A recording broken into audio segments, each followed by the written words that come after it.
నియోజకవర్గం నల్ల చెరువు బఫర్ జోన్ లో ఉన్నటువంటి బుచ్చమ్మ గారు ఈ హైడ్రా అధికారుల వేధింపులు భరించలేక ఎప్పుడు తన ఇల్లు కూలగొట్టాలనేటువంటి ఒక ఆందోళనతో నేను ఆత్మహత్య చేసుకోవడం జరిగింది. ఇవాళ ఈ హైడ్రా పేరిట ఇప్పటికే 3 ఆత్మహత్యలు ఈ హైదరాబాద్ నగరంలో జరిగాయి. రేవంత్ రెడ్డి గారిని అడుగుతా ఉన్నా, ఇంకా ఎంతమంది నువ్వు చంపదలుచుకున్నావు? ఇది బుచ్చమ్మ ఆత్మహత్య కాదు, రేవంత్ రెడ్డి ప్రభుత్వం చేసిన హత్య. నీ యొక్క తప్పిదాల వల్ల, నీ యొక్క చర్యల వల్ల ఇవాళ వీళ్ళందరూ కూడా ఆత్మహత్యలకు పాల్పడతా ఉన్నారు. దేనికోసం నువ్వు చేస్తా ఉన్నావు? ఇంకా ఎంతమందిని పొట్టన పెట్టుకోదలుచుకున్నావు? ఎన్ని సమస్యలు ఉన్నాయి ఈరోజు రాష్ట్రంలో. ఇప్పుడే గాంధీ ఆసుపత్రిలో మేము మా ఎమ్మెల్యే గారు రావడం లేట్ అయితే అక్కడ నిలబడి చూస్తూ ఉంటే మెడికల్ షాప్ దగ్గర లైన్లలో నిలబడి మందులు కొనుక్కుంటున్నారు.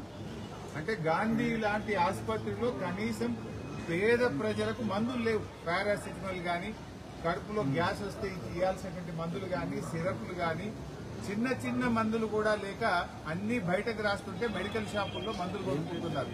అంటే ప్రభుత్వ ఆసుపత్రుల్ని నిర్వీర్యం చేసిన రేవంత్ రెడ్డి గారు. గవర్నమెంట్ హాస్టళ్లు, స్కూళ్లలో పిల్లలకు పురుగులు అన్నం పెడితే, నీళ్లచారు పెడితే తినలేక స్కూల్ పిల్లలు రోడ్ల మీదకి వస్తున్నటువంటి పరిస్థితి ఉన్నది. ఇవాళ రాష్ట్ర వ్యాప్తంగా కరోనా మరియు మలేరియా, డెంగ్యూ, చికెన్ గున్యా తదితర వ్యాధులతో లక్షలాది మంది ప్రజలు బాధపడుతున్నారు. ఆ పనుల మీద రివ్యూ చేయవా అంటే కూల్చే పని మీద పడ్డాడిన.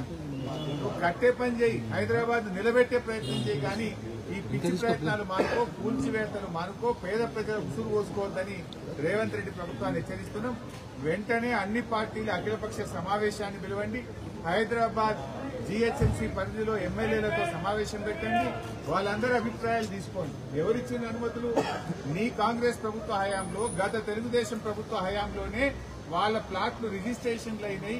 వాళ్లకు గ్రామ పంచాయతీలు, మున్సిపాలిటీలు పర్మిషన్లు ఇచ్చిండ్రు. వాళ్లకు నల్ల బిల్లు కడుతున్నారు, కరెంటు బిల్లు కడుతున్నారు, మున్సిపల్ ట్యాక్స్ కడుతున్నారు. కొన్ని సంవత్సరాల నుంచి వాళ్ళు అక్కడ జీవిస్తా ఉన్నారు. 30 ఏళ్లు 40 ఏళ్ల నుంచి జీవిస్తా ఉంటే నువ్వు నేలమట్టం చేసే అధికారం నీకు ఎవరు ఇచ్చాడో అని మేము అడుగుతా ఉన్నాం. మూసీ సుందరీకరణ పేరిట వేల మంది ప్రజలను నిరాశ్రయం చేసే ప్రయత్నం చేస్తున్నాం. 2013 భూసేకరణ చట్టం ప్రకారంగా ఎవరైనా పేదలను, నిర్వాసితులను వాళ్ళ ఇళ్లు తీసుకోవాలంటే వాళ్లకు ఇంటికి నష్టపరిహారం ఇవ్వాలి, వాళ్ళకు కొత్తగా డబుల్ బెడ్రూమ్ ఇల్లు కట్టియాలి, జీవనోపాధి కింద 5 లక్షల రూపాయలు ఇవ్వాలని నీ కాంగ్రెస్ ప్రభుత్వం 2013 చట్టం చెప్తా ఉన్నది. కానీ నువ్వు ఎక్కడో ఒక డబుల్ బెడ్రూమ్ ఇస్తే ఇల్లు కాల్ చేసుకోండి అంటే వాళ్ళు ఆడపోతే వాళ్ళ బతుకుదేరు ఎట్లా, పని ఎట్లా దొరకాలి, ఉపాధి ఎట్లా, అదేది మాట్లాడవు. కట్టుకున్న ఇల్లుకు అప్పులుంటాయి, ఆ అప్పులు ఎట్లా కట్టుకోవాలి? ఇంటికి లెక్కించి R&B అధికారులతో లెక్క చేసి ఆ ఇంటికి ఎంత డబ్బు ఇవ్వాలనో ఆ ఇంటికి ఇవ్వాల్సిన నష్టపరిహారం ఇవ్వాలి, జీవనోపాధి కింద 5 లక్షల రూపాయలు ఇవ్వాలి, ప్రత్యామ్నాయంగా 2 బెడ్రూమ్ హౌస్ కూడా ఇవ్వాలి.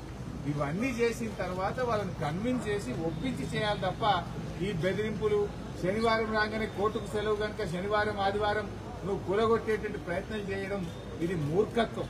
ఇది నువ్వు పిచ్చిగా చేస్తా ఉన్నావు. ఇవాళ ప్రజలు ఉసురు పోసుకుంటా ఉన్నావు. ఒక ముఖ్యమంత్రిగా పేదలకు సాయం చేస్తావా, పేదలకు కన్నీళ్లు పెట్టిస్తావా? ఇవాళ హైదరాబాద్ లో లక్షలాది మంది ప్రజలు నిద్రపోని పరిస్థితి తెచ్చినావు. శనివారం ఆదివారం వస్తే ఎప్పుడు ఏమైతుందో అని ప్రజల్ని భయభ్రాంతులకు గురి చేసేటువంటి ప్రయత్నం చేస్తా ఉన్నావు. ఇప్పటికైనా పిచ్చి పనులు మానుకో. నువ్వు ప్రజలకు ఇచ్చిన హామీలు అమలు చేయి, పేదలకు మేలు చేసే ప్రయత్నం చేయి. ఒకవేళ నువ్వు తీసుకోవాలంటే 2013 భూసేకరణ చట్టం ప్రకారంగా వాళ్ళ హక్కులన్నీ కాపాడిన తర్వాతనే వాళ్ళని ఒప్పించి అఖిలపక్ష సమావేశం పెట్టి ఎమ్మెల్యేలతో మాట్లాడి చేయాలి తప్ప బలవంతంగా చేస్తే మేము బీఆర్ఎస్ పార్టీ చూస్తూ ఊరుకోదు. ఇంకా ఇలాంటి దయచేసి ఎవరు కూడా ఆత్మహత్యలు చేసుకోవద్దని కూడా పార్టీ తరఫున విజ్ఞప్తి చేస్తా ఉన్నాం. పోరాటం మీ వెనుక మేమున్నాం. బీఆర్ఎస్ పార్టీ ఎమ్మెల్యేలు ఉన్నారు, కేసీఆర్ గారు ఉన్నారు. మా పార్టీ మొత్తం మీకు అండగా ఉంటది. దయచేసి ఎవరు ఆత్మహత్యలు చేసుకోవద్దు, ధైర్యంగా ఉండండి, జీవించి పోరాడాలి. మనం పోరాడి సాధించుకోవాలి తప్ప ఎవరు ప్రాణం తీసుకోవద్దని కూడా విజ్ఞప్తి చేస్తాం.